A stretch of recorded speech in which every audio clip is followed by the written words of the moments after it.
भक्तगणों, आज गौवंश के बारे में बताऊंगा। भारतीय संस्कृति में गाय को मां का स्वरूप माना गया है। वैज्ञानिकों ने भी यह सिद्ध किया है कि बच्चे के लिए मां के दूध के बाद गाय का दूध ही सबसे अच्छा आहार है। हमारे कृषि प्रधान देश में गोपालन अर्थ उपार्जन में भी अपना महत्वपूर्ण स्थान रखता है। गोपालकों के लिए तो मुख्य रूप से गाय ही परिवार चलाने, जीविकोपार्जन का मुख्य साधन है। शास्त्रों में जो गौ की महिमा आई है वह छिपी नहीं है। लोक जीवन में भी गौ हर तरह से अनुयुक्त है। इतना सब होते हुए भी क्या कारण है कि गायों की दिनों दिन दुर्दशा ही हो रही है? इस पर विचार करें तो एक बार समझ में आती है कि आज के इस आर्थिक युग में गाय जब तक आर्थिक दृष्टिकोण से उपयोगी साबित नहीं होगी तब तक इसकी दशा सुधरनी मुश्किल है। गाय के साथ गोपालक के परिवार की आर्थिक व्यवस्था प्रत्यक्ष रूप से जुड़ी हुई है।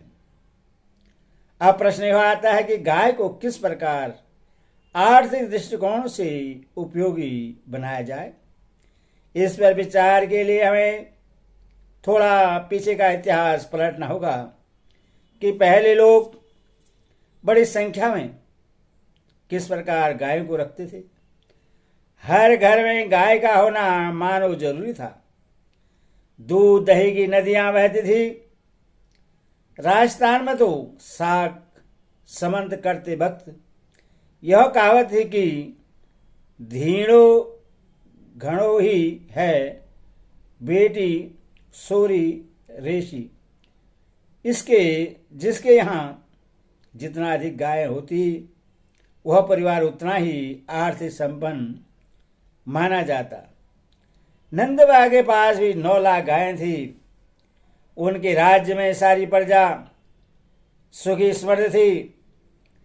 लोगों में परस्पर इतना अपन तत्व और प्रेम था कि किसी के घर किसी कारणवश दूध दही या बिनौला नहीं होता तो उन्हें छाछ ले जाने का संदेश भिजवाते। आज गाय पालना महंगा पड़ने के कारण धीरे धीरे सभी जन इस व्यवस्था से पीछे हट रहे हैं और गायों की स्थिति दयनीय होती जा रही है। अपना प्रश्न उठता है कि हमारे पूर्वज किस व्यवस्था के अंतर्गत इतनी संख्या में गाय रखते थे। इसके लिए निम्न 4 बातों पर हमें ध्यान देना चाहिए। स्वयं द्वारा परिश्रम, गौचर भूमियों को सुधार कर उसमें चारागाह विकसित करना, अच्छे किस्म के सांड तैयार करके देसी नस्ल में सुधार लाना ताकि गायें दुधारू हों।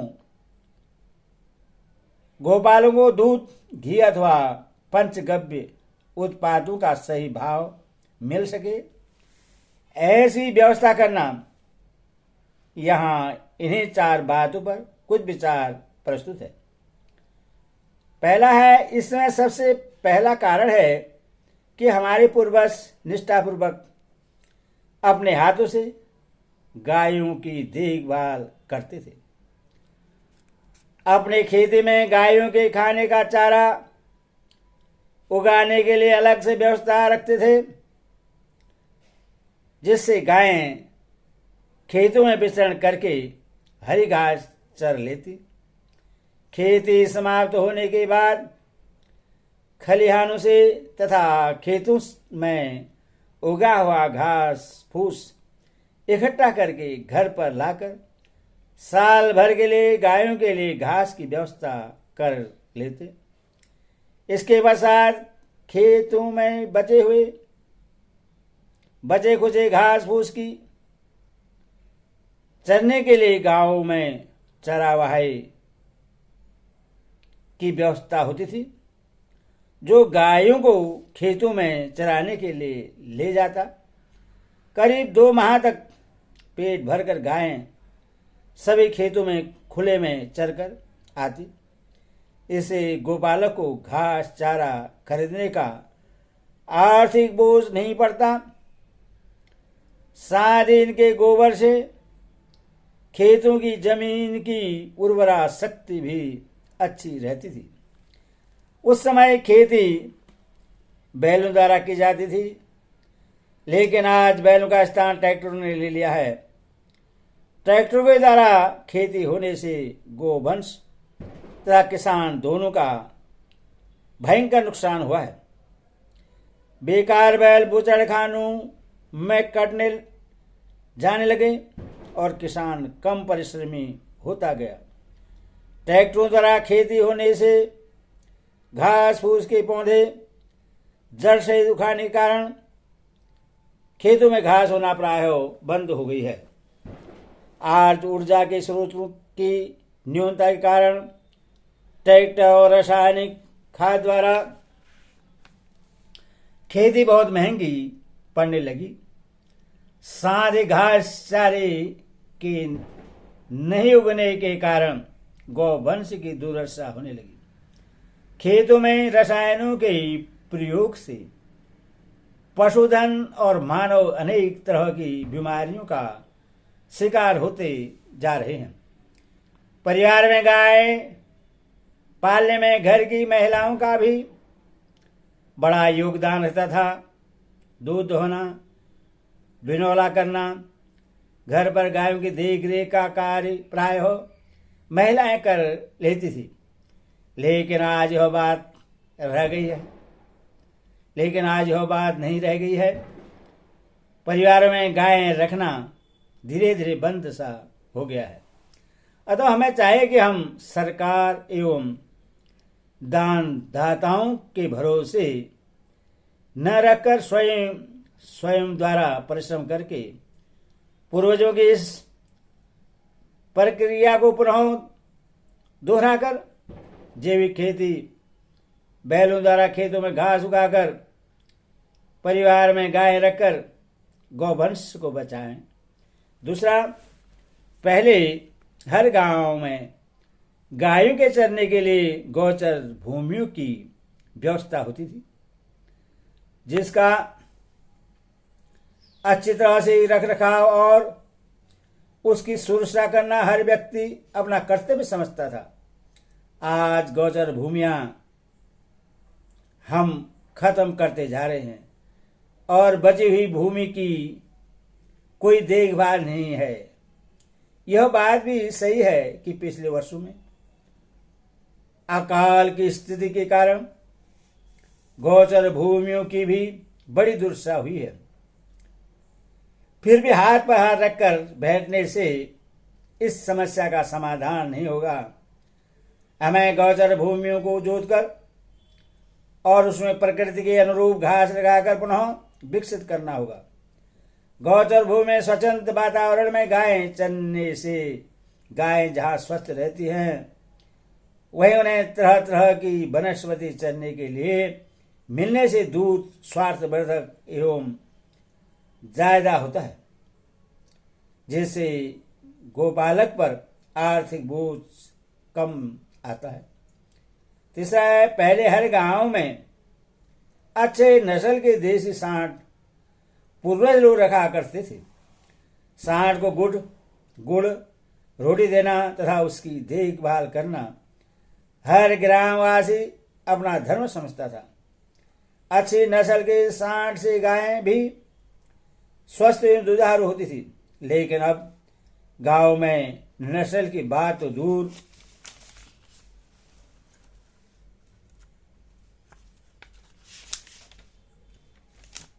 दूर सांड भी देखने को कम मिलते हैं।